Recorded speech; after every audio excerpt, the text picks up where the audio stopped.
Ring the alarms, people are saying. Ring the alarms, Shady. But I gotta ask. 2-5, how alarming was the Steelers' loss? It wasn't that alarming to me. I mean, it's a divisional game, right? You know it'll be a tough one. Steelers and the Browns, no matter what the records are, right? When it's a division game, you find ways to get motivated. Look at Myles Garrett. He found something to get motivated by. Oh, so y'all think TJ Watt's better than me? Cool, I'm gonna show y'all. It's prime time, it's Thursday night, everybody's watching, every hood in America's watching this game, and he showed up and he showed out. If it's a sack, if it's a strip sack, fumble, forced fumbles, whatever you wanted, he was giving you that. He made sure his team won this game. But I want to talk about this, though. One thing I don't like what the Steelers are doing, I don't like the mismatch with the quarterbacks, right? Like, okay, so you put Justin Fields in the game, now you got him, and he's supposed to be a runner on third and shorts, et cetera. Now he's throwing bombs. It's like, why? We bench him because he does not throw the ball that well. Yeah, we'll get there. We'll get there for sure. Because I'm just angry, Acho. I'm just upset. They should have won that game. You know what's crazy to me? This was the biggest game I've never cared less about. Biggest game you never. The game.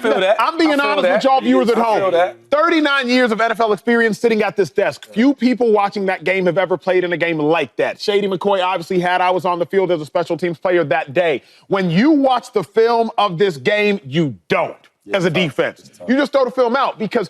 Usually when you're watching film at home, usually when you're watching film as an NFL player, you're doing it for two reasons. Number one, were there any mental errors? Number two, what were their technique issues? You can't gauge technique in a game like this because you can't plant, you can't cut, you can't really get off blocks, you can't even properly address a block. So for me, when I watched this game for the Steelers, it didn't mean nothing to me. No alarm sounded. I'm not worried at all. I'm looking at the film. I'm crumpling it up. I'm throwing it out. It doesn't even matter to me. I get it.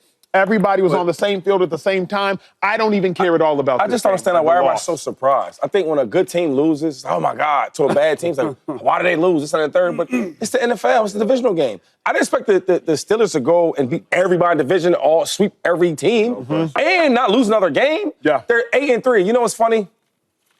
If you would have said before the year started that the Steelers would be 8-3, everybody would have took it. Had a super heart attack about it. Of course. And another thing is I hate when like teams and coaches and players forget where you come from, right? We said the same thing about Stephon Diggs and Josh Allen a while ago. Well, look, Stephon, before you got to the Bills, you were really good, but you wasn't that. Josh, you were really, really good, but you wasn't that. And then when you came together, you made something special. Look at the Steelers. Every other year, you guys are fighting for the playoffs. You need this team to lose. You need that team to lose. You got to beat this team. You got to beat that team. And you might get in the playoffs by what, a game or so. Well, now you're 8-3. You're one of the top teams in the AFC. We haven't said that in a long, long time. This is probably Big Ben. Yeah, so no alarms for you. No alarms for myself. Be happy. James Jones, any alarms for you, sir? You awake? Yeah, I'm up. Thanks for letting us talk. I'm way more awake than them Steelers was in that snow last night.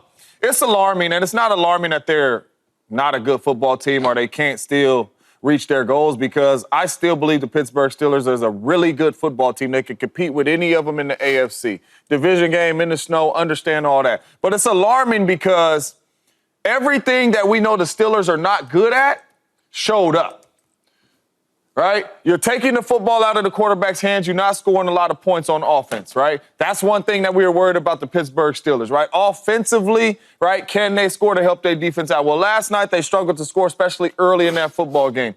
You're running it, and you in pass down situations for Russell Wilson on third down. Don't like the way they called the game. Number two, pass protection.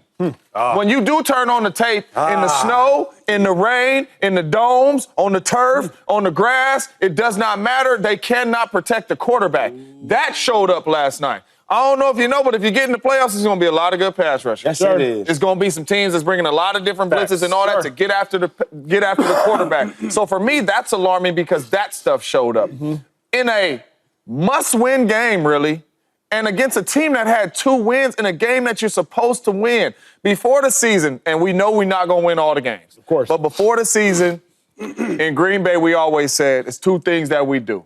You protect home field, and you win the games you're supposed to win. You're going to run into teams that, hey, man, we both 8-2. You know, game could go either way. Like last week, Baltimore Ravens, 2 really good teams on the football field. Game could go either way.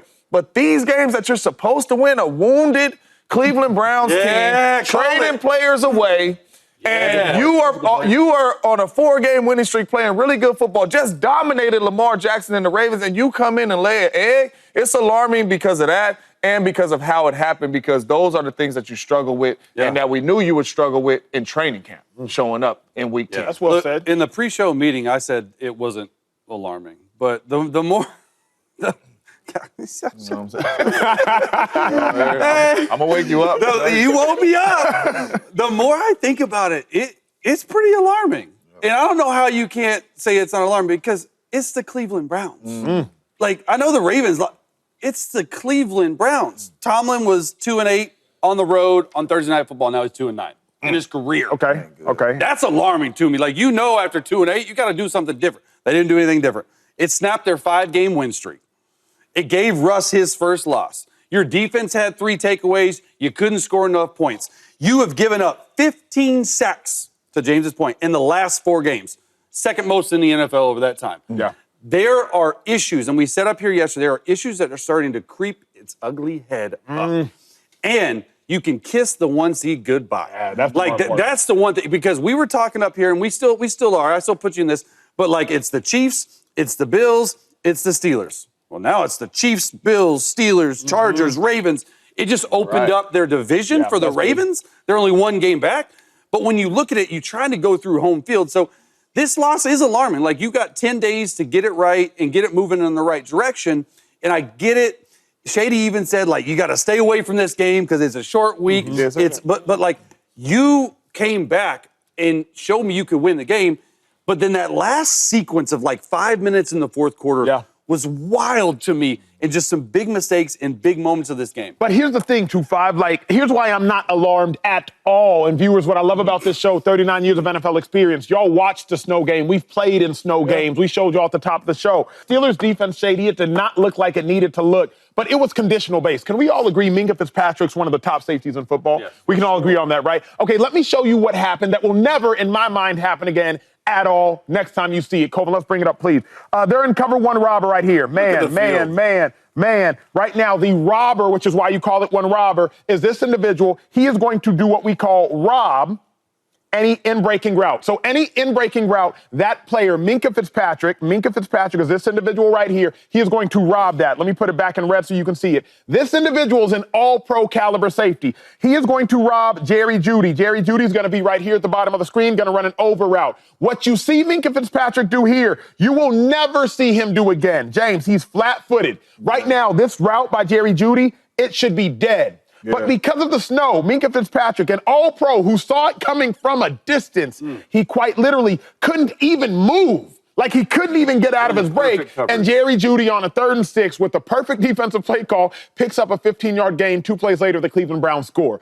That was because of the element. Great play call by the Steelers. Great eye control by Minkah Fitzpatrick. Great discipline by Minkah Fitzpatrick. Great technique by all of the players. But because of the elements, the dude could not move. Jerry Jeudy's running forward. Minkah Fitzpatrick's going backward. Advantage offense because of the elements. I do not care about how the Steelers lost because they did not do something that they will do again off. I agree with that also. And the elements is one part. The other thing is, so the Ravens just played the Steelers, right? If you know anything about that rivalry, it's always physical. So a physical game like that, guys going to be sore. There's certain games where I would play, and the Niners. Every time I play the Niners or the Ravens or the Steelers, I know it's going to be sore, right? Other teams, not so much sore. So then you have a Thursday night game. People don't understand like how hard that is. I go through a battle with a physical group of team, right, against the Ravens, and then we played a Thursday night game against another divisional opponent. Like, we could talk about trap games, but as being a football player, like, all that matters. And then we get to the bad climate and conditions of this weather game. So all that plays a big role in why they lost this game. My only thing is like, if the playoffs get here, let's just hope it's not cold in Kansas City and Buffalo. And James, there's a difference. There's a difference. No, but what I'm saying is there's going to be weather. I'm not saying the weather part, but what I'm saying, but who you is. It's different teams you play. I understand. So if you playing the Steelers and the Ravens, they're going to be way more physical than some of these other teams. So if I'm playing a Thursday night game, if I'm playing the Rams, it's like I'm not as beat up. Yeah. My experience playing the Browns defense had to face the elements as well. No doubt. The Steelers offense didn't do enough, but the Browns offense with Jameis Winston did enough. Do you see what I'm saying? 1,000%. So it goes both ways. I would have liked to see to win this game, and I agree the conditions played into it. But you're the Pittsburgh Steelers, and that's a Cleveland. I just don't like the excuses, right? Because to me that's an excuse. Like, we're both in the snow, we both playing, we both got the same cleats on. You'd probably done been with the trainers. They put these cleats on, put that cleats on, whatever it is. We both in the elements. Coming after the game and saying that the elements played a part. Sure, we all watching the elements. We know it's tough, but one team got it done in the elements, and the other team didn't. Point blank. That matters. That matters. But how it happened to me, it just doesn't matter. And again, maybe a unique experience when we played that snow game against the Detroit Lions. I couldn't even have told you Calvin Johnson was on the field. I don't even remember because Calvin Johnson couldn't be Calvin Johnson because it was 10 inches of snow on the field. Calvin's one of the best players in the history of the world. I don't even remember him. Andy, you have to tell me, our researcher off camera, did he even play in the game? I don't know if he played in the game. He did. He played in the But the elements were so bad, he couldn't cut, he couldn't break, Shady could. It didn't impact Shady, but it impacts people differently. Here's what's most interesting to me, though. We saw the 2-quarterback system yesterday, Shady. Yeah. We saw Justin Fields take the field. Yeah. We saw Russell Wilson take the field. Do you love or hate the 2-quarterback system? I don't like it. I don't like it. Like, Russ played solid yesterday for me. He played solid, right? Could play a little better, but he played solid for me. Another thing is, as I'm watching the game, first of all, I like the play calls where we run the ball on first down, run the ball on second down, and then let's throw it. Like, everybody knows what's going to happen on defense, okay? Second of all, if you really watch Russ was making some plays. Before the snow got bad, and then after the snow got bad, he was making plays. I don't understand this part. So we all know that the deficiencies of Justin Fields. He can't really do what? Can't really throw the ball. Can't really throw the ball. That's just what it is. He's not really that good of a player. Accurate, yeah. But he's super athlete. I get all that. So at first I'm like, man, maybe I might like this third down package, right? Where he comes in there, he runs the ball, whatever. But now as I'm looking at it, like, there's no type of balance. He comes in, you know he's running it. Every defender's all in the box. So there's no, like, illusion of I might pass and then I'm running. It's all, like, power runs. Second thing is he had the one on the sideline. That was cool, right? That was a nice play. But overall, if I'm a defense, it's not hard to adjust to. Then you have him in a game, then you throwing bombs. I'm thinking, like, you take out the starting quarterback so you can throw the ball with the backup quarterback. Makes no sense. I remember Anquan Bolden, who's one of the best of all time in this league.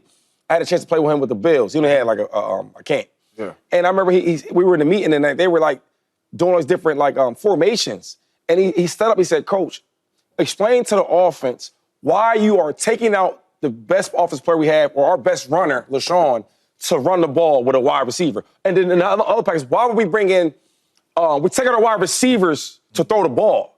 You take out our best quarterback to throw the ball with Justin Fields. It don't make no sense. Yeah. But break this down. Because explain that to me, though. Explain this to me. I got a little bit confused. I want you to use more words to explain something to the viewer. You said that Justin Fields didn't throw the ball enough to threaten the defense, but then you got mad on the 3rd and 4 when he did throw the ball. So break down what you mean. So, for example, if with certain quarterbacks that can run the ball, you give him a either run or a pass option, right? That way, if I like the look I have, I'm going to throw it, right? RPOs, something simple. Or if I don't like the read, I'm just going to run the ball. But when I see Justin Fields is, like, they're not doing that. And then when he's in the game, it's like 3rd and 3 or 4th and 2, whatever, and you take a shot deep. Yeah, it's 3rd and 4.